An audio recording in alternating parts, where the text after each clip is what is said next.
Thank you. Good morning, and thank you for being with us here on a chilly morning in Hartford. I can't tell you how many times I'll be walking around in my district, whether it's in any of the communities of Monroe, Seymour, Stratford, or Shelton, and I have a family member or a constituent will come up and mention to me that, you know, maybe a year ago they were filling their gas. Their car with gas was $25 and now it's almost 40, 45, sometimes 50. Or that their family weekly food budget has increased because the prices at the grocery store are going up. Or the portion sizes, maybe the cost is the same, but the portion size has been reduced. And we're all here because families are struggling across our great state, and they need help. They need relief. Across the state, we experience the highest inflation in a generation, and it only heightens the fiscal pressures in our homes and on our families. Kitchen table economics have entered a new reality, and people are faced with increasingly difficult choices as they plan out their everyday budgets. Especially hard hit are moderate and low-income households with little or no cash cushion. Yet as inflation hurts Connecticut families, the Connecticut state budget is actually benefiting from the inflation as the sales tax and gas tax bring new and unplanned for revenue to the state budget. So as the state budget is getting healthier, family budgets are getting crushed. And there has to be a better way. And we believe there is, and that's why we're here today. The legislature can provide working and middle-class families with relief. To reach the most people and to reduce the burdens on their family budgets, we are calling for a temporary reduction to the state's sales tax rate. Consumer prices are rising on goods and services that we regularly depend on, and incomes are not able to keep pace in a state where we are already dead last in the nation in job growth and dead last in income growth. And we also lag behind every other state in job recovery. The crushing burden of inflation is felt with even more force on Connecticut's families. Connecticut Senate Republicans want to direct the windfall tax revenue state government is realizing right now and seeing that it goes back to the people that need it the most, the taxpayers of the state of Connecticut. They shouldn't be giving the state a windfall while they're struggling to make ends meet in their budget. It's only fair.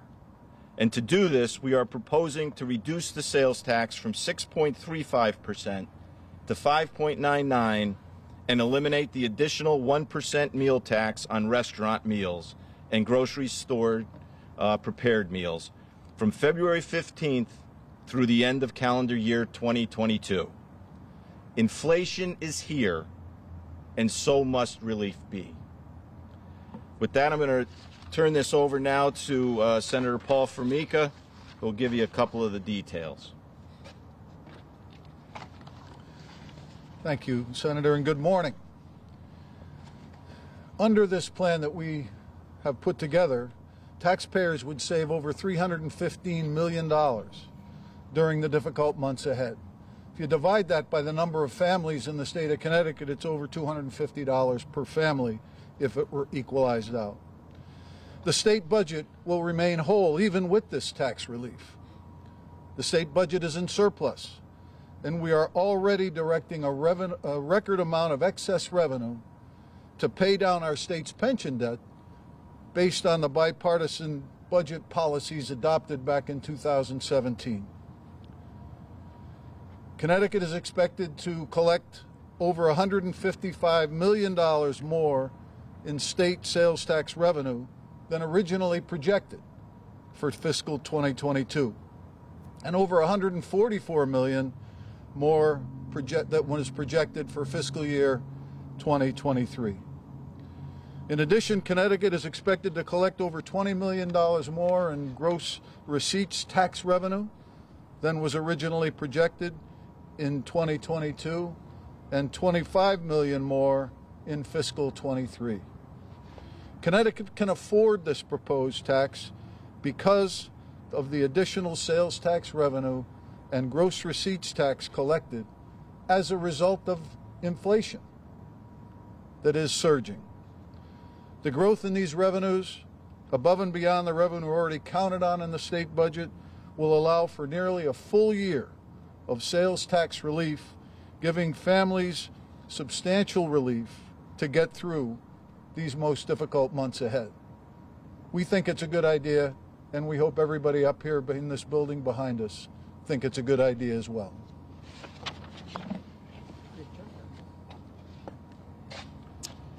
Thank you very much, Paul. Reducing the sales tax rate during these difficult times is just the beginning of the policies Connecticut must advance to make our state more affordable, address burdens faced by our families, and provide the relief during these difficult times. There is a better way to make our state more affordable, safer, healthier, and a place where opportunity can flourish. Over the next few weeks, we will be sharing more of our legislative proposals that will pave a better way forward for Connecticut. We will be continuing to work to make health care more affordable and accessible, to create opportunity, to support working and middle-class families, and to help those most in need to build a better future. Providing this tax relief is important as a first step. Much more work lies ahead, and it's time to get to doing it. With that, we'll open it up for questions. What is the total amount? Like how much, how much is the total amount of the, that you would need? $315 million. $315 million, okay. And do you support Governor Lamont's proposal to cut the property tax and possibly a child tax credit? Okay. I think what we need to do is what my grandmother used to always say, and that's first things first. What we have, it's the sound of freedom. That's a Sikorsky helicopter right there. So what we have is inflation hurting Connecticut families today. That's what's happening. And what we want to do is provide relief now. Not a tax credit that those that are fortunate enough to have a job and be filing a tax return in Connecticut can get maybe next April or whenever they file their income tax next year. The inflation is hurting families today, and this is a quick way to get some relief to families now. We're looking to have a proposal ready to go so that if we wanted to do this on February 15th, we can implement this with a rate change and give people the relief that they need and deserve, quite frankly. What about Lamont's proposal last week to increase the earned tax credit? Well, I think first thing is that was a clear admission by the administration that the Connecticut economy is not working for low and moderate income families. This is K-shaped recovery. If you're at the high end and you have a decent employment and a decent income, you're doing just fine. But the people on the low end have been hurt the hardest. So I think that's the first thing I'd look at, that is there's a recognition that his economy doesn't work for working class families in Connecticut, and more needs to be done.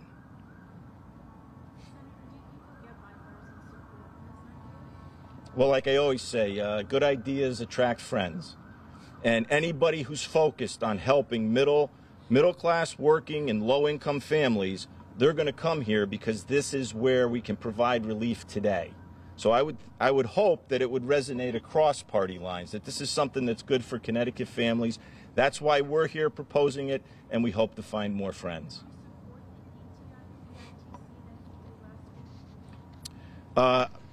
Personally, I would. I mean, we voted for the budget that increased the EITC from 0 to 20%. It was a proposal that Ronald Reagan initially proposed, and it, we see and we hear and we deal with individuals on a daily basis that are explaining to us that the Connecticut economy, our joblessness, we're 6%, 2% higher than the national average.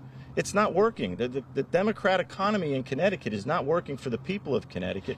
So whatever relief we can bring to families that have been hurt the hardest, we're standing there, and that's why we're proposing this.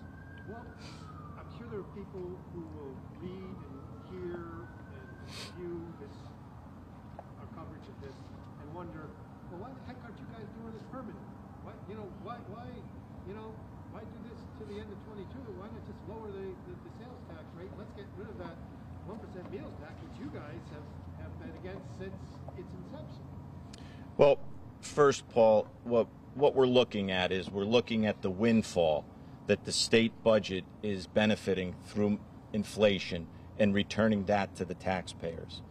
We'll see what the consensus revenue numbers later this month show, and we'll be looking to continue to provide relief. Yes, we would like to go beyond this temporary. We'd like to do more tax relief. I mean, you're looking at whether it's child tax credits or property tax credits, but this is a beginning. It's a beginning that the state of Connecticut can afford, in the sense that this is a windfall profit that's coming to the state budget at a time when families are struggling. Let's return that windfall back to those families that are struggling. This wasn't planned on. It's not impacting the current budget, nor does it displace one of the promises we made in the bipartisan budget, which was the volatility cap, and making sure that we continue to spend down debt, which by doing so will free up more services in the state budget. Do you think Lamont was out of bounds on the earned income tax credit? In other words, normally that the legislature votes on that. Obviously, normally there's hearings on that. You guys have been fighting about that for years. The rate's up, it's down, it's up, it's down. Should he not have done that by himself? Well, I think he would benefit from more legislative involvement and participation.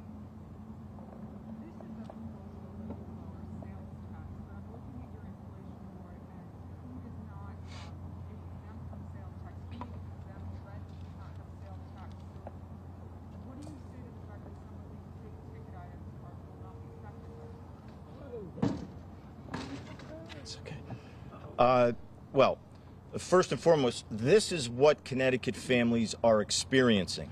This is the reality of the Connecticut economy. And that is due in large part not only to the cost of goods and services, but many of the initiatives that we do under this Capitol Dome. There's there was a gas tax initiative that was proposed by the majority. There were tolls proposed by the governor. There are a number of costs that are added on to the price of doing business in Connecticut, and thereby goods and services. So this is what's the reality, the economic reality, the kitchen table economics of Connecticut families trying to live paycheck to paycheck are experiencing these increases. But yet we're dead last in income growth. The salaries of these families is not increasing commensurate with the increase in inflation. And therefore, those families need help now. The way to give them the fastest relief is a cut in the sales tax rate, and that's why we're proposing this. Inflation has yielded a windfall to the state budget. What we're doing is returning that to the families. They're struggling. The state budget right now today is healthy. That's not the way it should be. Government should be congruent with its citizens. Kevin, you're talking about the bipartisan, your hopes for bipartisan flavor on this. Would it have helped today to have scared up a House Republican to join you in the ice bowl? It's not that. Yes, it is. The question is, why are there no House Republicans here with you? I know communications stuff. Yeah, I think we're in a different environment nowadays where we're not all in the building at the same time, and it has more to do with that than anything. I imagine there will be some Democratic pushback to your characterization of the Democratic economy. We've seen job growth every month this year. The last report from the BEA showed that real GDP increased for third quarter. Obviously, we haven't regained all the jobs we lost in the early days of the pandemic, nor we had about 16,000 jobs to get back from the Great Recession. So, when you look at some of the metrics, aren't Democrats going to say, well, look, the economy is employment is up and economic output is increasing? Well, you know, politics is the marketplace of ideas. I wouldn't expect them to just come along and say, oh, yeah, the Senate Republicans are correct. But these are the facts, Paul. We never got our jobs back from the Great Recession. We've been hit particularly hard with the COVID pandemic. And despite 11 months of progress, we're still dead last. That's how bad we were and how far behind we were. The fact of the matter is that right now unemployment in Connecticut is at 6%. The national average is 4%. Okay, we lag behind every other state in all the economic indicators, and our economy is struggling. It's not working for the average and low, moderate income families. It might be working, it's a K-shaped recovery once again. It might be working for the individuals earning a decent wage, but for those that aren't and don't, either they don't have a job or aren't making the money like some folks in Connecticut are, well, they're getting particularly hit hard. And that's what we're looking to help. We're looking to help those individuals, and that's where our focus lies, and that's why we're looking at this economy the way we are. What's your sense on you know, what do you expect from the Democrats? You know, the governor seems to be focused on, you know, well, on his property tax credit idea, I guess. You know, do you expect TCI to come back? Do you expect to see, you know, the income tax surcharge, whatever they call it, a consumption tax, something like that? Are you expecting to see Democrats advance such proposals, tax increases? Well, that's their history. I've been here since 2011. That's what we see time and time again is every time there's a problem, the solution Democrats come up with is the taxpayer's wallet. How can we fix this by putting the hand of government back into the pocket of the taxpayer? And at a time when we know gas prices were increasing, they were looking at a gas tax. It doesn't make any sense, but that's why we've remained vigilant in our conversation to stay focused on the middle class of Connecticut. They're the ones that are getting hurt the hardest, and that voice needs to be heard whether the Democrats want to hear it or not. I think you said I understand you're looking for quick relief, but I wasn't totally clear. What is your position on raising the property tax credit? It's $200 now.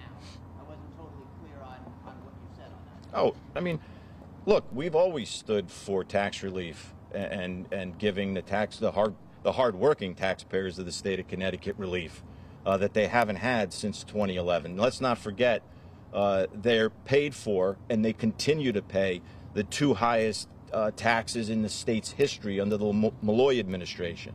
That yoke has never been taken off their back, and yet they continue to meet that challenge despite the promise of shared sacrifice. So the taxpayers continue to meet that. So we're always going to be looking at other ways. This was a start. This was a start on tax relief, but we're not ruling out property tax or child credits. But what we wanted today was something that could happen fast and broad-based. This will help every single family in the state of Connecticut, not only those that own real estate. A little off topic, can you address Governor Lamont's handling of the current situation with schools and testing and, you know, our inability to get children in classrooms because we don't have enough tests, or we don't have enough staff, or we don't have enough bus drivers, or we don't have enough. Well, obviously, children back in school in a safe environment is what the top goal would be. Could there have been better infrastructure? You know, I don't understand, quite frankly, why we needed test kits in the first place. I think what we need was equipment and personnel to make sure testing was available. But we have a COVID pandemic. We got to be mindful of that, and we need to make sure that when Connecticut gets back to work or children back to school, that everybody does so in a safe environment and as safe as possible. Should he have acted sooner to expand testing, not only getting the at-home tests, but expand the PCR testing sites? I mean, the one at St. Francis just shut down because they don't have enough staff. Yeah, I think we need to look at that issue before I comment any further on that one.